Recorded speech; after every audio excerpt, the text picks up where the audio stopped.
እንግዲህ ከፍቅረኛዋ ጋር ሆና ያወራች ነው። ይሄ እሱ ሳሎን ሆኖ እሷ ሽንት ቤት ተደብቃ ይመጣል። እሱ መጨረሻ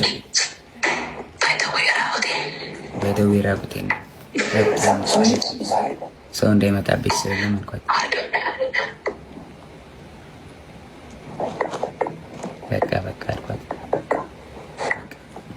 ቻው አልኳት። ዘጋሁት። ያው ተዘጋ ስልኩ ጋይስ። እና እውነታው ይሄ ነው። ከዚህም በኋላ እንግዲህ እዛ ይበጠበጣል። ጎንደር ላይ ቲንክ እየሰማት ነበር እሱ።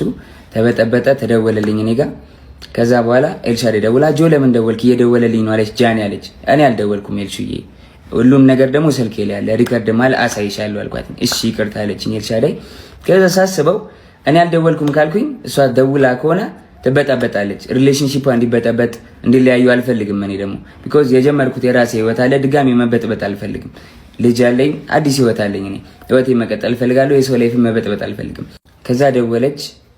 እሱም እየሰማህ ነው ምንድን ነው አለችኝ። መበጥበጥ ስላልፈለኩ ውክልና ሰጥቻታለሁ። የባንኪን መኪና የገዛች ጊዜ 1 ሚሊዮን ብር ሰጥቻት ነበር። እስር ቤት በነበርኩበት ሰዓት ትራንስፈር ማድረግ ስለማልችል 1 ሚሊዮን ብር ከባንኬ ላይ ውክልና ሰጥቻት እንትን ብላ ነበር። ነው ውክልናው አልተነሳም።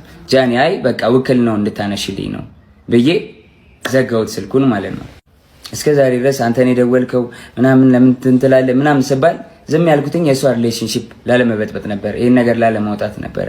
ግን በዚህ ልክ በዚህ ርቀት ልክ እኔን ለመጣል ትሄዳለች ብዬ አስቤ አላውቅም። ሜቢ ፎሎወሯ ያኛው ስለተዘጋ ይሄኛውን ፎሎ ለማስደረግ ሊሆን ይችላል። ግን በዚህ ልክ እኔን አታክ ለማድረግ መሄድ የለብሽም ጃኒ።